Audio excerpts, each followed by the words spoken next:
Hi, this is Eric at Frog Valley Tropical Fruit Farm, and this is Florida Natural Farming. I'm out here with my little cows, and I just love hanging out with them. The little bowl is so sweet, right, Wally?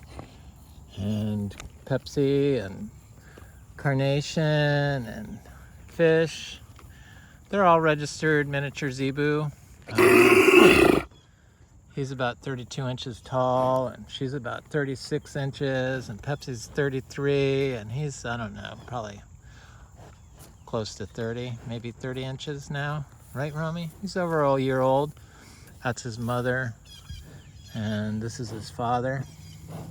But I like to hang out with them. They're really friendly, and they really make me happy, and they basically are the source of our fertility program. So I'm going to do a video on functional medicine.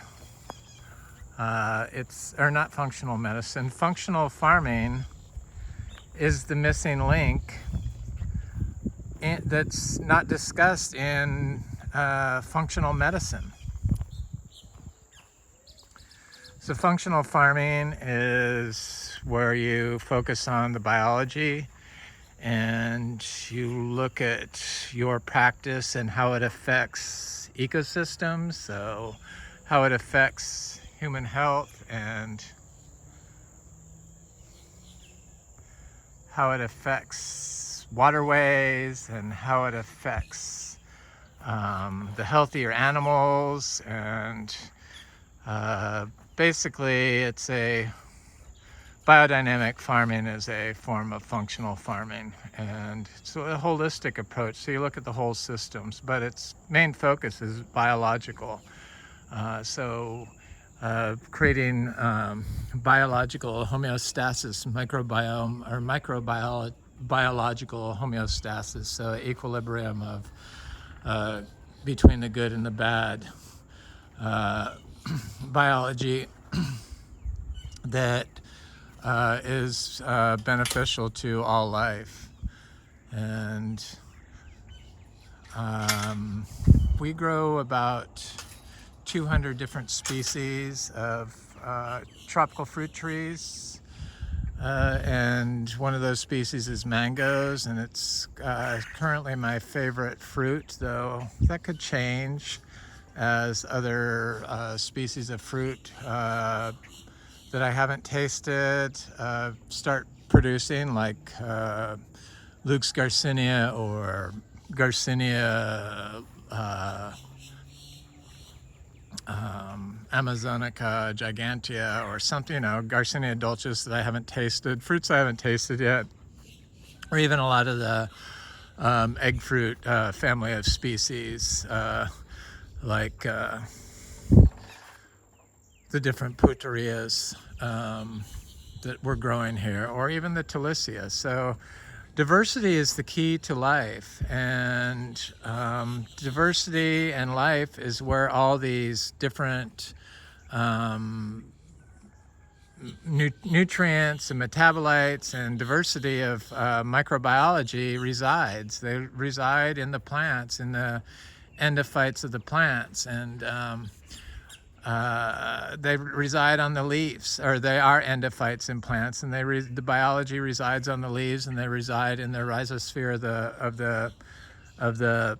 of the tree, so, or the plant. And we try to create a living orchard floor that covers the orchard floor at all times, and all these different weeds. It's like green material and brown material, so it's carbon and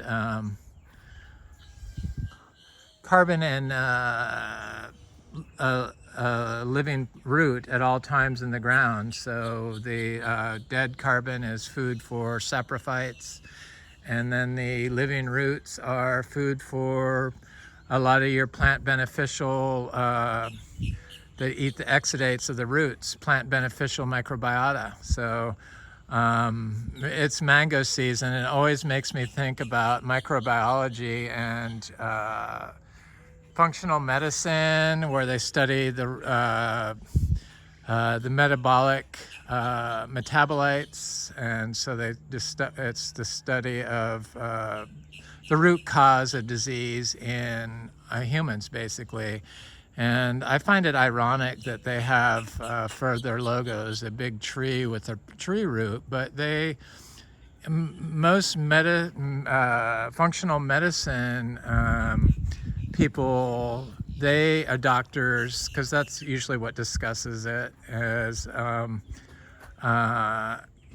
they just focus on the product that they're trying to sell, and that's the whole problem with it, how we got into this situation with agriculture. So they just focus on amino acids that they can sell, and Coq10 or NAD or something like that. Sure, they're good products, but they don't look at the true root cause of why people are having such metabolic issues. So issues with metabolic disease, so chronic disease, and it's because they don't look at how the food is being grown. They're just looking at their input, so their product they're trying to sell. So their amino acids that they supplements, they have great formulas of what you can take to like fix and repair your mitochondria, but is it really solving the problem if you're not looking at how the food's being grown and the reason why everyone's having such metabolic problems? That's what needs to be looked at. We need to tie together the soil with the plant and the way things are being farmed with functional medicine. And until we do that, we're really never going to come to the root cause of what's causing the disease and what's causing the metabolic imbalances in us. And one of the things that causes imbalance that people do on mango groves is they like to spray their fungicides in Florida. And they go online and they read what other people do and they copy it. And they don't do any research, and they don't look to see what actually the copper is doing.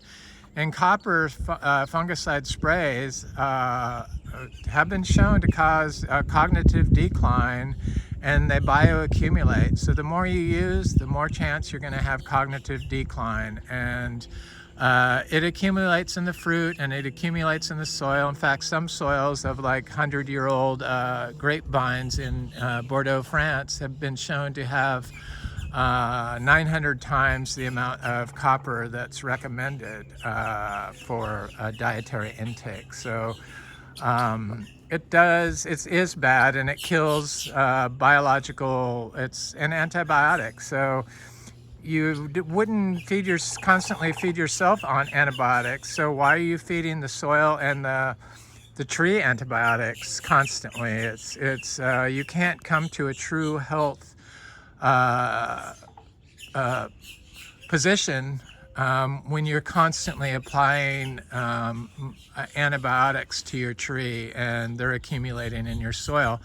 And most of these people that are like doing it are doing it in small yards, like nothing against small yards, but they're doing it where their neighbor's like 100 feet away, and then they're spraying it, and they're not even thinking about what that's doing to their neighbor. And I think about all these things, and I watched a YouTube video by Sad Guru this morning that really inspired me. I wasn't going to do a video today, and then I watched this video, and I was like, it was on the gut microbiome and soil, how they're one basically, and they had a Stanford PhD person on there, and mostly Sadhguru talked. It was very good, but it was like they were talking about how depleted the soils are in microbiology, and it's from farm management, from the old way of farming. And for some reason in the US, we are unable, especially here, nothing against Florida. I think Florida is an amazing place, but we need to like move away from the old style of growing because we're destroying Florida at a drastic rate. All the people that have moved here, and then the continuation of all the banned pesticides and stuff that are banned around the world that we still use here. And we're on sand, and we have a high water table, which means that we're all getting polluted from our neighbors, whether it be an industrial farm or an industrial house that your neighbor is spraying copper on next door, or who knows what else. It's not good, and it's bizarre that people don't read anything anymore, that they just read blogs on Facebook or some other forum that is like espousing ignorance. And you can like find out the truth by looking up studies on the National Institute of Health. I think a lot of the problems with the agriculture is that the information has moved so far ahead of what they're teaching that people pay so much money to get a degree now that basically what I'm espousing is saying that everything you've learned is basically wrong, and for farming produce, and they don't like to hear it. And I know that's the case because I have friends that taught ag classes on environmental agriculture at UC Davis. So they're the hardest people to admit that maybe what we have been doing for the past 70 years has been destroying our health and causing chronic disease. And the foods we eat and the way they're grown are also causing chronic disease. And I know that for a fact because of my own personal health journey. And I watch a lot of stuff on functional medicine and metabolic health and gut health, and because I'm constantly wanting to tweak my own health. And I'm a senior citizen. I don't know how that happened, but it did. But I feel very young, and I feel like people want to learn, and people want to hear stuff like this. And it doesn't seem like there's a lot of growers that come out and say stuff like this. So just because of that is the reason why I find it important to keep making videos and talking about it, and helping people understand that biology isn't your enemy. And maybe your antibiotic that you're applying every day is making you incapable of comprehending science papers, or not willing or unable to concentrate and focus on reading. It's all connected. The destruction of the soil and the gut and the mind are all connected, and it's causing chronic disease, and it's causing Americans to be sick. And the conventional medicine, they've shown that it's just there to disguise the disease, which is a lot like what the copper sprays does. It disguises the disease temporarily, but creates a host of problems downstream and for future. So you're damaging the rhizosphere of your tree when you do that. And the rhizosphere of the tree is where all the microbiology lives. So I got these red pumpkins I grew, and they're getting quite big. And I got some vegetables over here, but I'm just amazed by these mangoes. So you damage all this stuff, and you're polluting the neighbors. You're polluting our waterways. Florida has the most polluted lakes in the nation, and since we have the most freshwater springs in the world, we probably have the most polluted lakes in the world, would be my guess. I mean, around Sebring and stuff, those lakes around there, and Lake Wales, I'm not saying Lake Wales in particular, but they have done studies. I'm not going to do a link today, but I've done them in the past. You can look them up yourself. I'm going to do links to copper toxicity and how it causes, or is an effect of dementia and Alzheimer's, and causes cognitive decline, especially in children and old people. And I'm going to do links to that, but you can look up online. This is diamond mango. It's looking good, and see that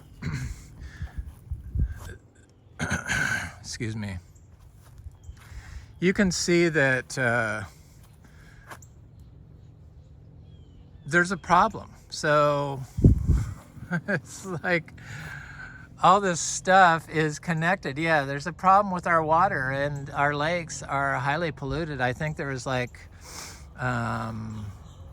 one study I read was like 11 different herbicide or antibiotics in there that were herbicides, 11 different types of herbicides found in the lakes in Florida, and some of them were at levels that were exceptionally high. So it's a real problem that those herbicides, they and other insecticides, they damage your gut when you drink them in water. And if the water's polluted, everything moves through water. So if the water's polluted, the air around there is polluted.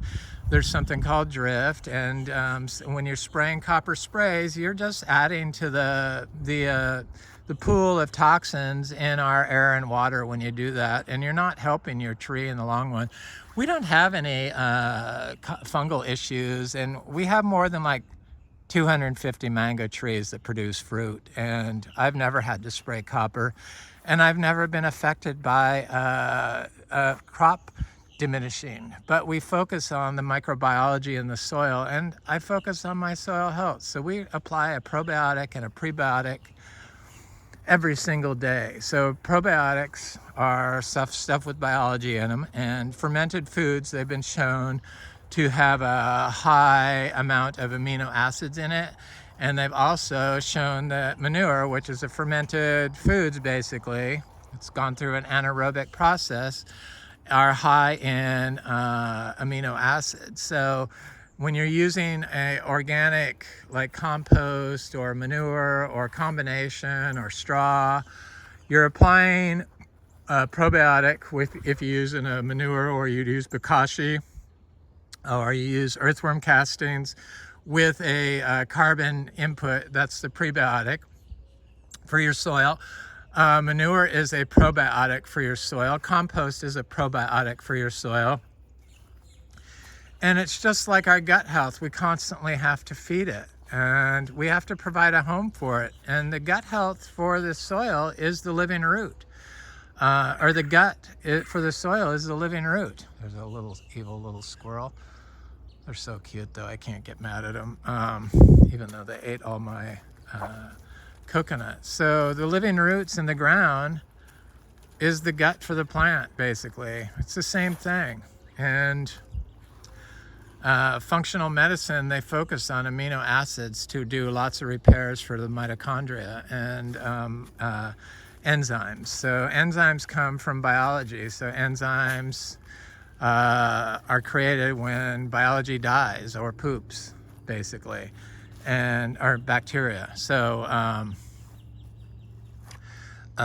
so the functional medicine, they have all these supplements that they've created. So they've formatted a medicine to mimic pharmaceuticals, only rather than chemicals, they replaced them with biologicals. So now they have biological metabolic enhancers, which are amino acids and enzymes. So rather than really look at the true cause and to increase the nutrition of our food through proper management, through functional farming, they just completely ignore that, and they just create a whole host of supplements. So they are just getting rich. It's the problem with America. It's everything's based on money. I'm not really into making money, much to my partner's dismay, but I just have a really hard time like when I have fruit and stuff, like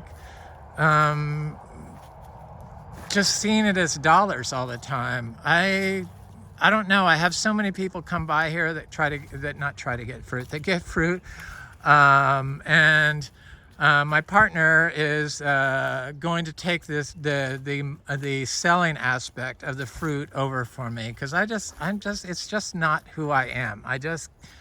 I like to barter for plants and stuff like that, and I've made a lot of good friends and got so many nice plants. Thank you. And somebody brought me a little frog sculpture yesterday, and met so many amazing people that I don't think they would be the same people if I just put an open sign out there and had mangoes $7 a pound on there and met people that way. It's just, I don't know. I just am not I guess I'm more like an artist, where I'm not good at sales, but I'm good at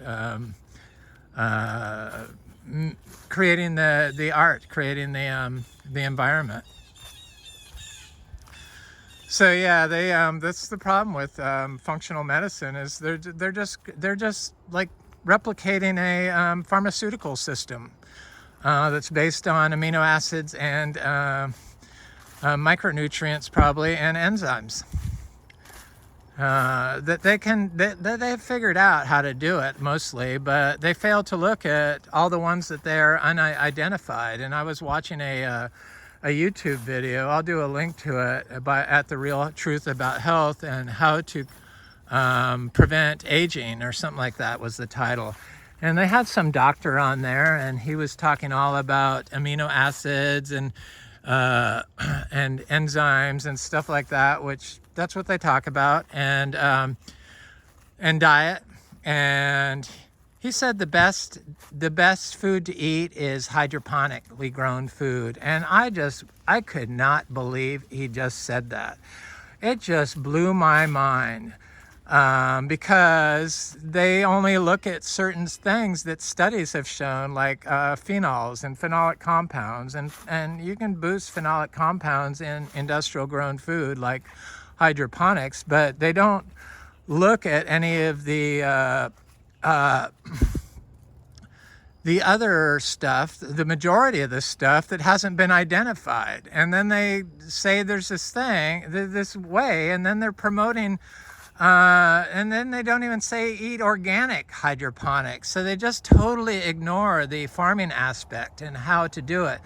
But I know that the fungal endophytes and the bacterial endophytes and the other microbiota that is inside the plant in a functionally farmed system like this provide a host of beneficial biology to your gut. And your gut needs all those different endophytes because they're nutrients. And that's why our food has become so nutrient depleted, and why people's bones are so brittle now and breaking.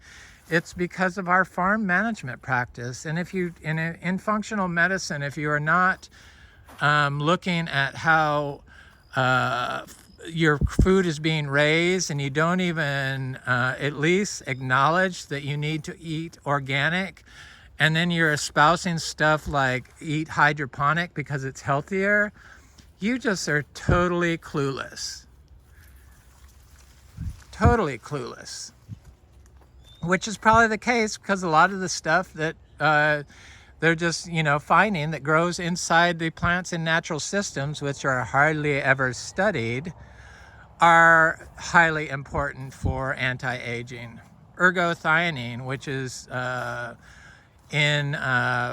found in mushrooms, and fungi are inside plants. I mean, that's what delivers nutrients to plants in a natural system, and provides probably amino acids and a lot of other stuff to the plant from the inputs that you apply on your soil. So it's just, I just could not believe that they said that hydroponics is a healthier option. I was just like, did you? I had to say something. Couldn't help myself. I just had to say something. People get offended, but I have to speak up, and that's why I do these videos. And people just want to learn. I know there's so many people that want to learn. And looking at this tree, I thought this is a little kumquat tree. It was citrus without greening. Imagine that. you can't get a healthy living organism and when you're dousing it in pesticides and pesticides and antibiotics like they do in citrus. So you end up with a biology that dies early and ages quickly from oxidation, because that's what those things do to cells. So we know this, but for some reason we cannot move away from it in our agro schools or our farm systems fast enough. And I think it unfortunately might be too late, and we're going to have to come to a major kill-off in a lot of our biological systems before we actually do a reversal and start focusing on the soil and the health of the whole system, rather than just trying to sell one product for a group of rich people like the chemical and the pharmaceutical industries. Because that's all that is. It's all based on money. So I was over here looking at my ultra tropical fruit trees, and I see my cacao is looking good. It's amazing we can dry farm all this stuff and we get huge mango crops and we don't have to spray any stuff. And it's like all these people asking questions online of like, what grows in Florida on a sand berm? Actually, everything grows in Florida on a sand berm. I don't water anything here. You just have to build up the biology. This used to be all white compacted sand because it was a lawn. Took a while, but I had to learn. I had to unlearn everything I knew about growing and relearn it while I've been here in the last 8 years. But I'm still learning. And the more I learn, the least I feel I understand. That's how that goes. It's just amazing, the stuff that's happening in the soil and how little we know. And we do know that we've destroyed our soils here, and we polluted pretty much all the agricultural soils with fertilizers that we've created from biosolids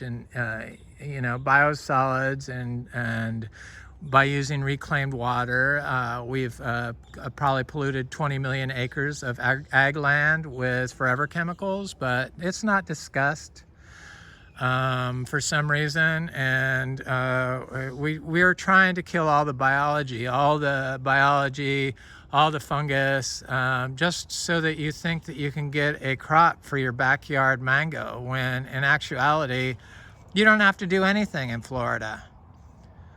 Just give it a little prebiotic and a probiotic, and focus on soil health. That's where the knowledge has shown us where it's led us to. Eventually people will catch on or they'll die off. This durian has all new growth on it. The leaves looked a little haggard after the cold, but these are all new leaves coming out. It looks really good.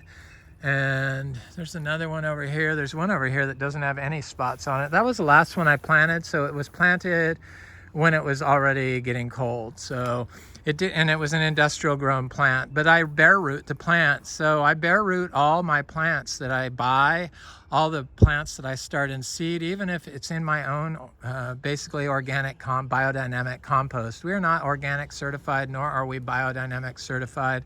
I used to be. It was too stressful. I like to alleviate stress from my system. Getting rid of that helped me a lot. Focusing on my diet, not eating at restaurants, really awakened my mind. Trying to eat all organic, though organic isn't the safest option. The hydroponic organic can't be that good for you. It just doesn't have the endophytes in it. And sure, you can put amino acids in the solution and stuff, but you're constantly adding stuff, and all this stuff you add has a potential to contain heavy metals like your calcium and stuff. And just because that's how it is. Whereas if you let the endophytes in there, they can filter out the heavy metals. The fungi can filter out pollutants from your plant uptaking them, but you have to build them up. So here's another durian. It's looking good. This was the second one. It looks a little bit better. It's not quite as haggard as that one. So this one was in the ground a little bit longer. Some people say, well, mine don't look like that. Well, yeah, but you had your durians in the ground longer than mine. Mine just got put in the ground. So I remove the soil and then plant everything bare root. I rinse them in rainwater, the roots, and then plant them all bare root. And I found that the industrial grown nursery plants, you shouldn't be getting advice on how to grow plants for food from nurseries unless they're organic nursery, and I don't think there are any. Maybe there's one that sells organic plants, but that's not the place where you need to get advice. Nurseries are known to be the most filthy places there are. A host of toxic chemicals they use to grow plants, to get them to grow quickly so that they can sell them to you. And you know, a lot of the pots I've seen have those Osmocote, those plastic coated beads. Microplastics are a major problem, in case nobody knows. Organic doesn't seem to even notice it. They approve plastic mulch to be put on the ground, on the soil, which reduces microbial life, causes earthworms to get smaller, and puts nanoparticles of synthetic microplastic and chemicals that are in the polymers in the plastics, you know, the triclosan, the PBA, the PBS, the forever chemicals, the Gen X chemicals, you name it, it's in there. The fire retardants, the anti-UV retardants, the stuff to make them slide easier, you know, and not stick, the stuff, the antifungals on the plastic, and then they put them right on the ground, and it's approved for organic agriculture, and then it gets in the soil and it gets uptaken into your plant. It's just, organic is not organic anymore. Biodynamic probably is the safest choice, but you cannot find any biodynamic food. So it's really important that you know your farmer or grow your own. These are little cacao. This is a coffee tree. Why coffee isn't a major commercial crop here in Florida? It's so easy to grow naturally, and it produces fruit here. I'm a little behind on my coffee game. I finally got given some trees from my friend Scott, and he fruits it. That's a dwarf Arabica. It does very well. This is a little durian tree that doesn't have any spots on its leaves. So I am positive that you can grow durian here in Florida, and I know that you can grow mangostana here in Florida. I have several Garcinia mangostana. Somebody did ask about that, and I want to look and see where that little tree is that I saw here that was quite large, actually. And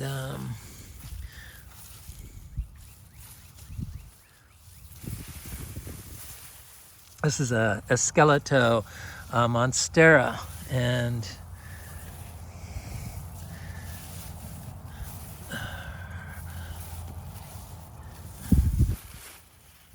that I've seen it in here.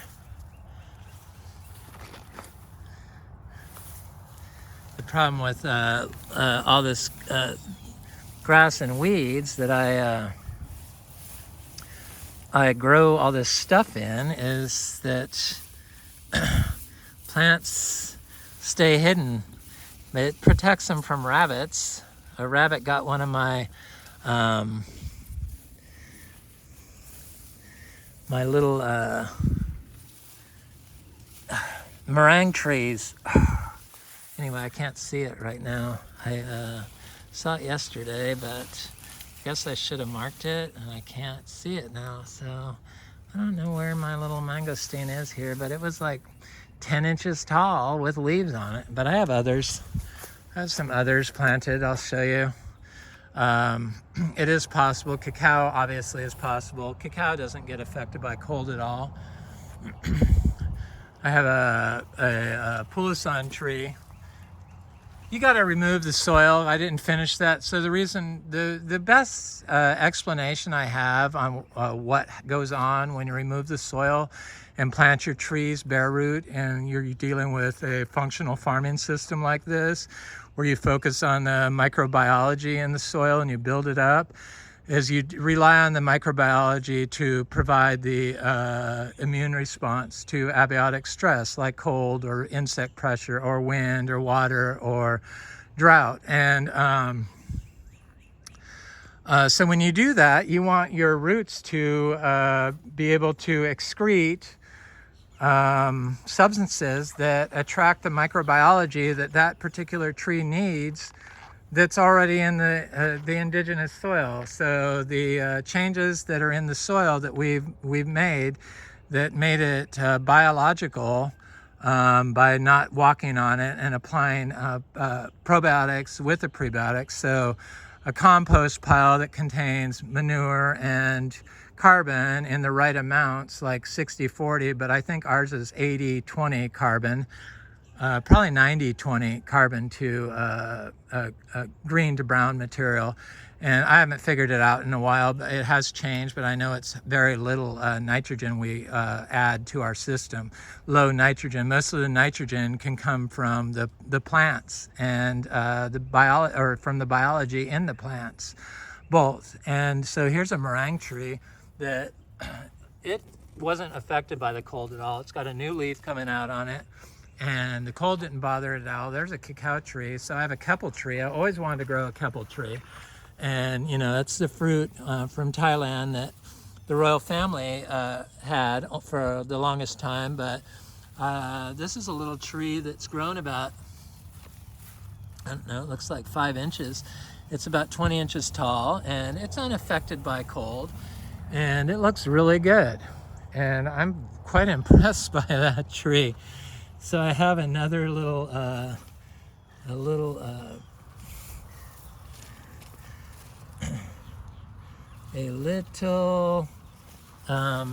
a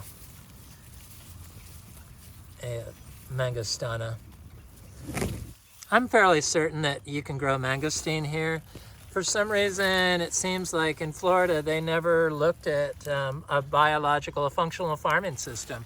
I'm not really sure why that is. So that's mangostana, and it's obviously unaffected by drought or by cold this winter, and I'm positive that we're going to be able to fruit that within the next 10 years. You know, it takes 10 years, they say, but it seems like we've sped up our Garcinia growth so that they don't just sit in suspended animation. Garcinias can take full sun here. I planted a lot of our Garcinias in full sun, and I didn't have to do anything, but the biology can ameliorate the effects of these solar effects on the leaves. So they can buffer the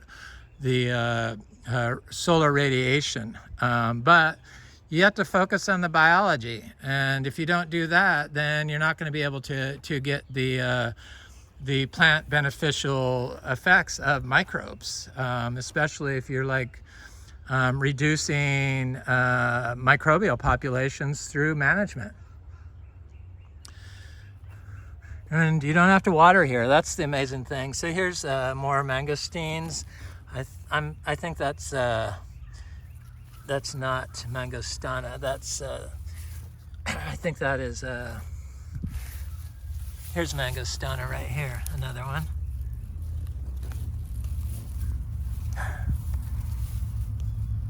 Right here, that little leaf. This is madruno.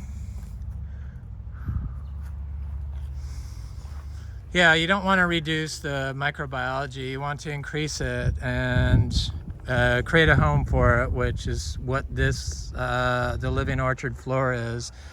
And it's not all about nitrogen fixing trees or plants. It's all plants can fix nitrogen. It's the biology mostly that does it. So you want the fungal, the fungi that fix nitrogen, and you want the bacteria that fix nitrogen. So yeah, they both do it. And then you have the trees that are like this is a nitrogen fixing tree, so it's it's quite large.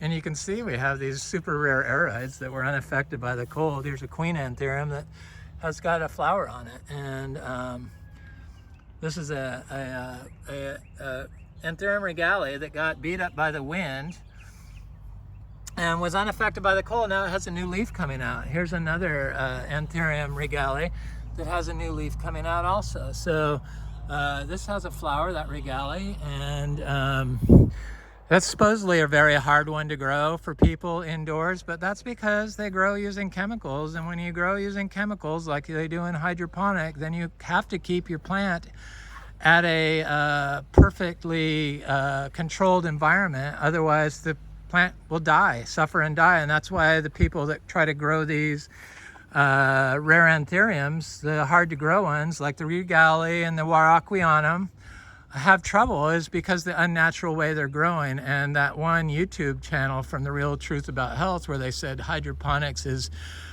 better because it's so unnatural, and the plant produces more compounds that are health beneficial. Well, that just is so illogical, because if you use that logic, then plants like citrus would be very health beneficial the way they conventionally grow them, because it's so unnatural to use all those pesticides and herbicides and antibiotics, that it would produce compounds that were better. So that hydroponics is better logic is just plain wrong. I don't want to say stupid, because he was a brilliant guy, but he just was going by studies, and they don't study natural systems. They're starting to. So here's a Garcinia mangostana that's quite huge, and this tree is like 20 inches tall in 6 months from seed. So it is possible to speed up growth in Garcinias with biology, and that's what's required, biology. And in Florida, we were probably once the Garden of Eden thousands of years ago, but we could be again. I have hope.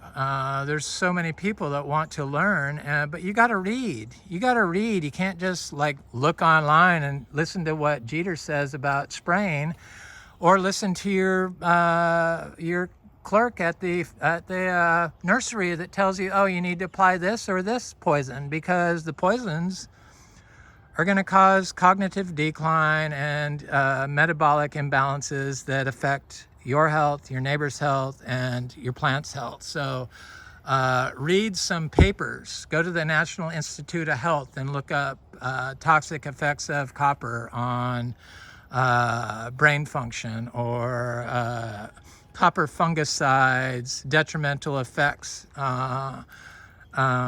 to humans, NIH. And my mom was a librarian, so I had to start reading at an early age, and I still read. I like to read lots of science papers. That's what I read. So I may not always understand them, but I sure am able to learn a lot, and it's free.